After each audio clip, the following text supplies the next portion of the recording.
baay'ee gammadeera. Gammachuu koo jechaan ibsuun natti ulfaata. Waadaatiin naaf seentee mucichaa ija keetiin utuu hin argin hin duutu jettee hafuura qulqulluudhaan innatee natti mul'iftee Waaqayyoo koo har'a raawwateera. Anaani kana caalaa maaltu na gammachiisuu danda'a? Bara koo guutuu isan eegaa ture.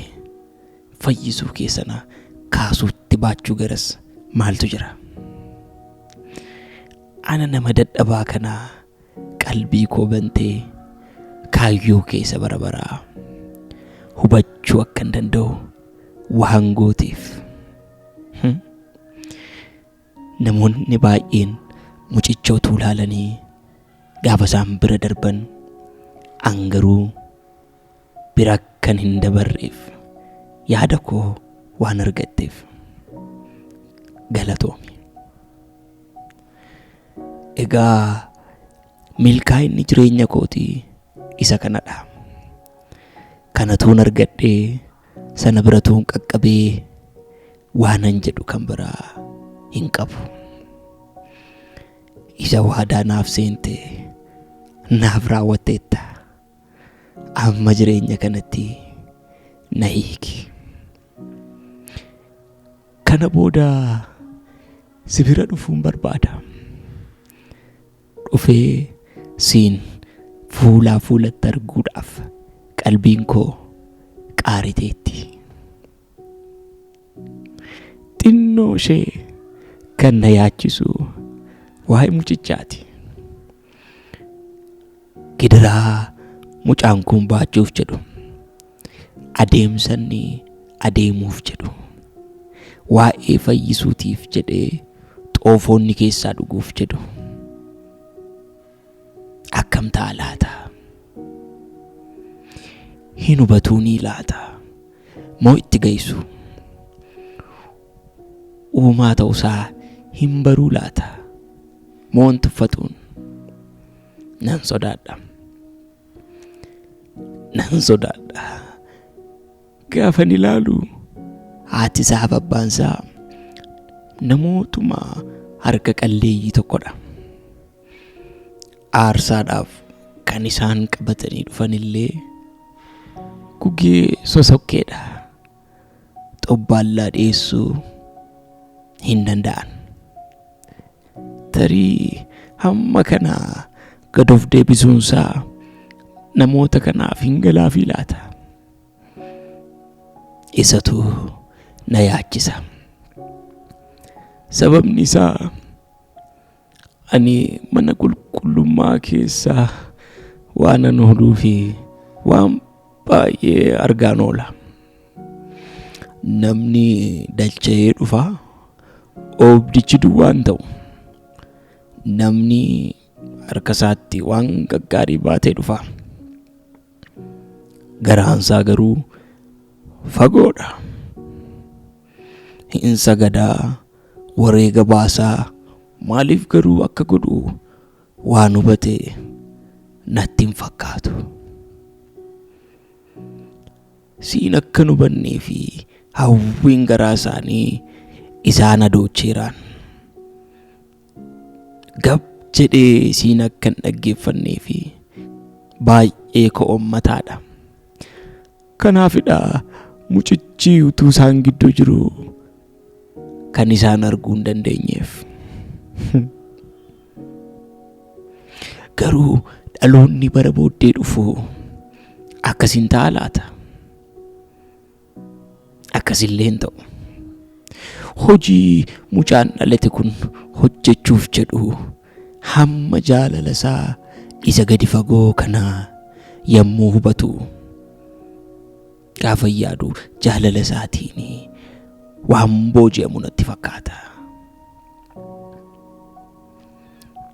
Uumaan barbaacha keenyaaf jedhee mucaa dalqabaatamu tokko ta'ee gaafa dhufu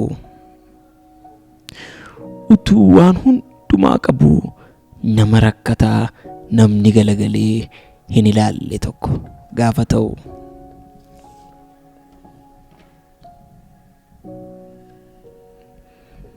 kana hundumaa laalee dhaloonni gara boodaa jaalala isaatiin waan qabamu natti fakkaata. Mootarii akkuma saba kootii isa gaafatii dinqii hojjettee bittaa garbummaa jalaa baaftee galaana diimaa addaan hirtee lafa qooraarra ceebsiftee guyyaa utubaa duumessaatiin galgalammoo utubaa ibiddaatiin geggeessitee akka isaan hin dheebonneef kattaa dayyaaftee bishaan obaaftee akka isaan hin beelofneef nyaata waaqarraa mannaa isaan soortee akka saba koo akka abboota koo sirratti gungumuu laata. Maali nyaati waaqarraa kun hin nuffine jedhanii akkuma tuffatan si'i nyaata waaqarraa dhufte kana si tuffatuu laata. Akkuma bara durii sanaa isa sabni Arooniin utuu ati jirtuu waaqayyoolii nu dura adeeman nuuf tolchi jedhanii Aroonis tolcheefii sana geggeessitootii gara boodaasii tarii utuuti jirtuu saba gammachiisuuf waan biraa tolchuufii laata.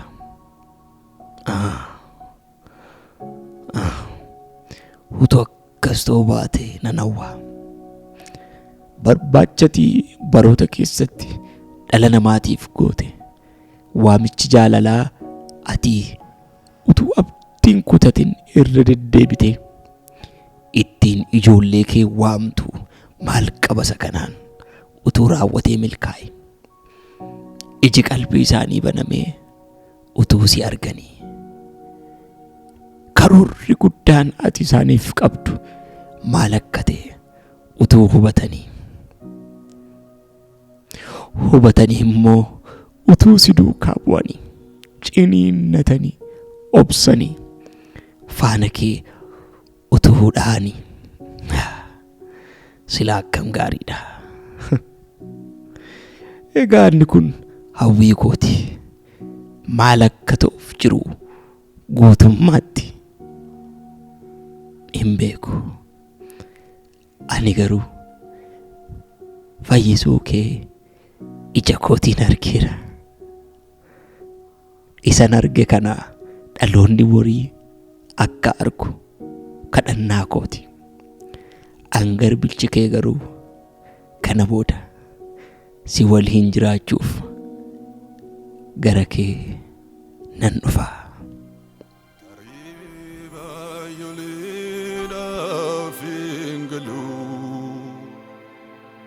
Nando bachuda fial